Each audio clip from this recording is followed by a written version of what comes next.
benvenuti a questa nuova puntata di Qua il Buon Veneto, alla scoperta delle meraviglie del Veneto. Il viaggio alla scoperta della nostra regione ci porta oggi in provincia di Vicenza. Siamo precisamente nel comune di Enego. Questi luoghi, sin dall'antichità, sono sempre stati considerati strategici. Infatti sembra che proprio qui ci fosse un primo insediamento romano e stazione di posta lungo praticamente quella che era la strada che portava ai possedimenti in Germania. La zona fu dominata dai vescovi di Vicenza e di Padova, dagli Zellini, dagli Scaligeri, dalla Serenissima, dai francesi. Poi venne la dominazione austro-ungarica e venne riannessa all'Italia solo nel 1866.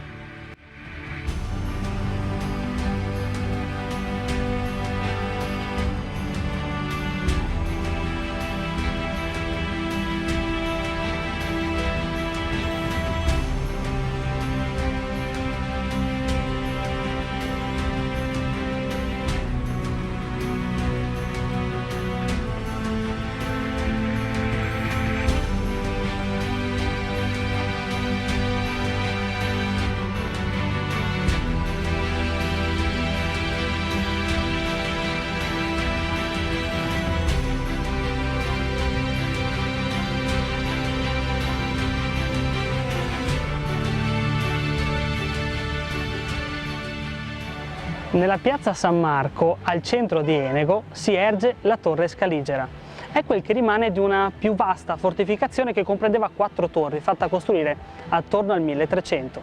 Lo stemma degli Scaligeri ci fa comprendere il periodo di costruzione di questa fortificazione. Lasciamo ora la parola a Marco, che ci spiegherà la storia di questa torre e di tutto il castello. Sono un socio della Proloco di Enego e sono alla guida di questa torre, della Torre Scaligera di Enego, e racconto la storia di Enego a tutti i visitatori. Questa antica torre faceva parte di una fortificazione ben più grande, costruita dagli Scaligeri e da Can Grande della Scala nel 1330. Era costituita da 4 torri collegate da mura. Questa era la torre più alta, il bastione del vecchio castello.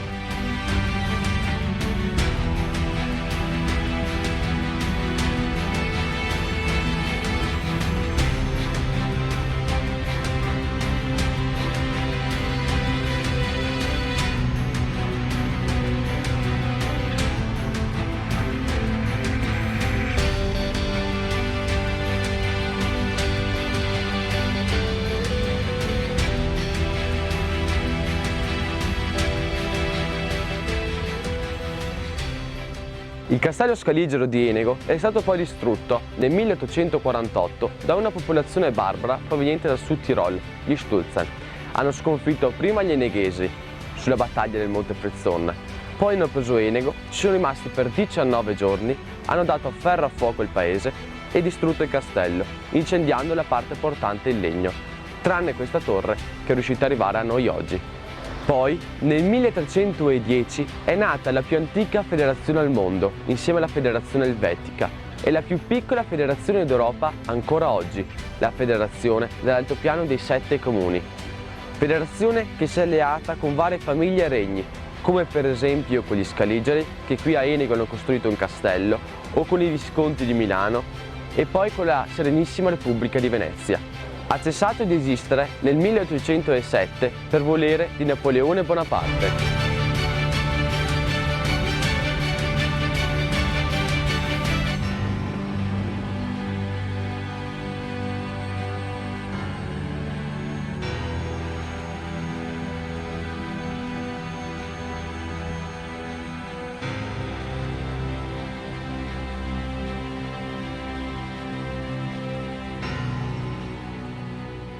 Nel punto più alto del paese troviamo la chiesa di Santa Giustina.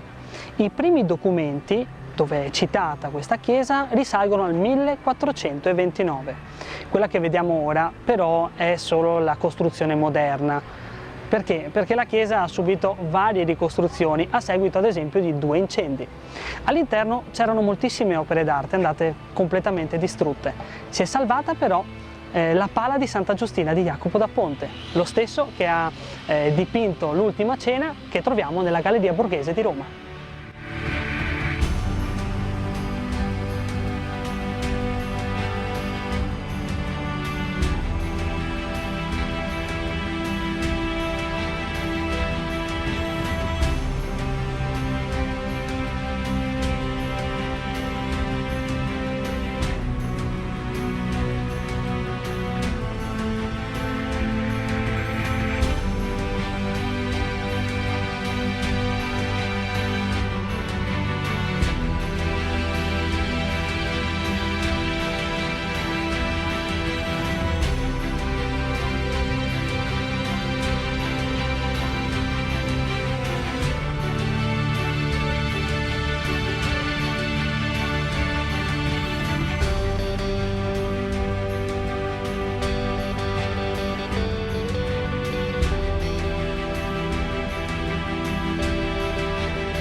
Questo forte venne fatto costruire dal 1911, siamo sul forte Lisser.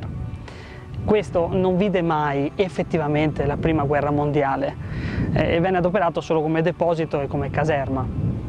Infatti dall'inizio del conflitto gli austriaci si erano già posizionati vicino al lago di Levico, vicino al lago di Caldonazzo, perché lì c'erano già delle strutture, utilizzarono delle strutture già preesistenti. Una cosa è certa, questo forte rimane storia, rimane un monumento alla Grande Guerra.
Il Fortino col Darco è davvero un luogo particolare e suggestivo e se vi state avvicinando ad Enego, al tornante 10, fate una tappa qui. Un po' più a valle c'è un altro luogo che merita di essere visitato ed è la Bastia, o chiamato così il Castel dei Meci. Insieme al covolo di Butistone faceva parte probabilmente di un sistema difensivo molto ampio, ma soprattutto molto antico.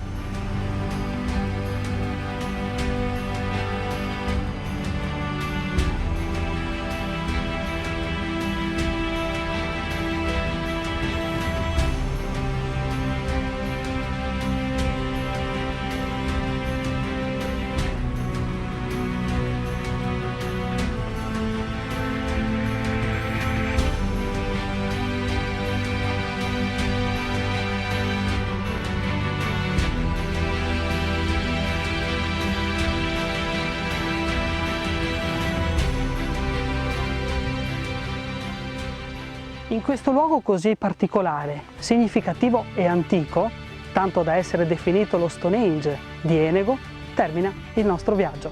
Vogliamo ringraziare tutti quelli che hanno collaborato, che ci hanno aiutato per realizzare questo video. Grazie per averci seguito, a presto!